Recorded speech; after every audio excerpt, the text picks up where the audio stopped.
LPG संकट के बीच महाराष्ट्र सरकार का बड़ा फैसला, पाइपलाइन गैस यानी पीएनजी को अनिवार्य किया गया।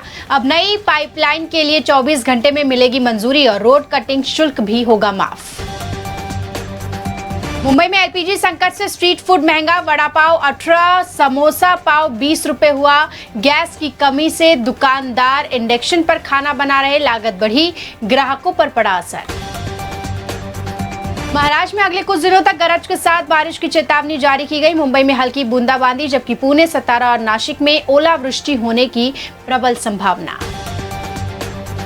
समृद्धि महामार्ग पर काम कर रही 6 महिला मजदूरों की ट्रक की चपेट में आने से गई जान। तेज रफ्तार ट्रक ने काम में जुटी महिलाओं को कुचला। महाराष्ट्र सरकार ने लाडली बहन योजना के लिए ई-केवाईसी की समय सीमा 30 अप्रैल तक बढ़ाई। मंत्री अदिति तटकरे ने तकनीकी दिक्कतों को और रुकी हुई किश्तों को देखते हुए महिलाओं को बड़ी राहत दी। मुख्यमंत्री एकनाथ शिंदे ने थाने के घोड़बंदर रोड पर पॉड टैक्सी चलाने की घोषणा की है। ड्राइवरलेस टैक्सी मीरा भाईंदर को थाने से जोड़ेगी, जिससे यात्रियों को ट्रैफिक जाम से राहत मिलेगी। किरीट सोमैया की कमिश्नर को चिट्ठी, कहा मस्जिद के पास हिंदू शोभा यात्रा रोकने का नियम खत्म हो। संजय राउत ने देश में एलपीजी सिलेंडर की भारी किल्लत का दावा करते हुए केंद्र सरकार को घेरा। उन्होंने जनता से सरकार के वादों पर भरोसा न करने की अपील की। पंजीकरण शुल्क और आरटीओ की कथित सख्ती के विरोध में महाराष्ट्र के ऑटो टैक्सी चालक 8 अप्रैल को प्रदर्शन करेंगे। संगठन ने कल्याणकारी मंडल के नाम पर हो रही वसूली को रोकने की मांग की। मुंबई के प्रभादेवी स्टेशन पर वंदे मेट्रो की पहली झलक देखी गई। 130 किलोमीटर की रफ्तार वाली ये एसी ट्रेन उपनगरीय यात्रा को सुगम बनाएगी। मुंबई के कोलाबा में महाराष्ट्र पुलिस मुख्यालय परिसर में पेड़ की डाल गिरने से एक व्यक्ति की गई जान, 4 वाहन क्षतिग्रस्त। घटना से इलाके में हड़कंप।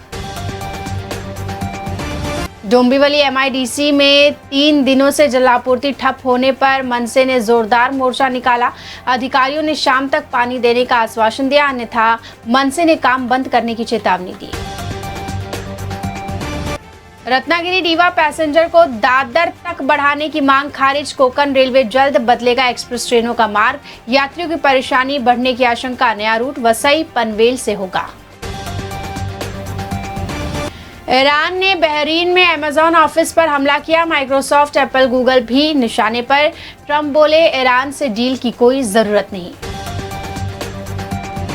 महाराष्ट्र सरकार ने दिव्यांग छात्रों की छात्रवृत्ति में वृद्धि का ऐतिहासिक निर्णय लिया। 12 वर्षों के लंबे अंतराल के बाद हुई इस बढ़ोतरी से कक्षा 8वीं से 12वीं तक के हजारों विद्यार्थियों को लाभ मिलेगा। मुंबई आरटीओ ने सुरक्षा नियमों की अनदेखी करने वाली 139 स्कूल बसों पर 7 लाख रुपए का जुर्माना लगाया। बिना महिला स्टाफ और वैध परमिट के चल रही बसों पर यह सख्त कार्रवाई की गई।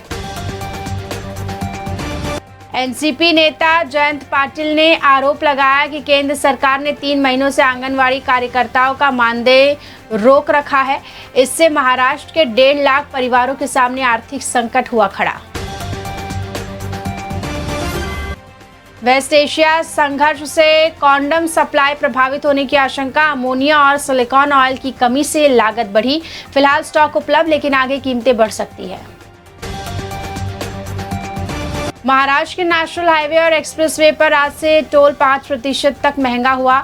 साथ ही अब टोल नाकों पर कैश पेमेंट पूरी तरह बंद कर केवल फास्टैग और यूपीआई अनिवार्य किया गया।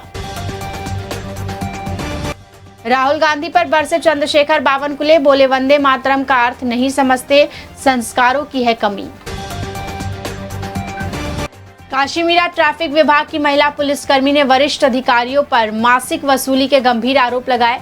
शिकायत के बाद वरिष्ठ निरीक्षक सागर इंगोले के खिलाफ मामला दर्ज कर जांच शुरू की गई।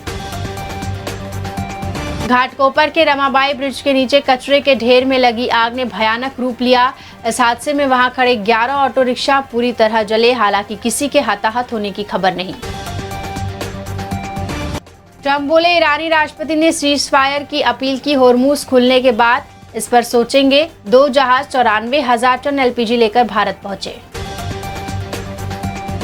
सोना आज 4,120 रुपये बढ़कर 1.51 लाख पर पहुंचा। इस साल कीमत में 18,000 का इजाफा। चांदी 9,701 रुपये महंगी होकर 2.40 लाख रुपए प्रति किलो हुई।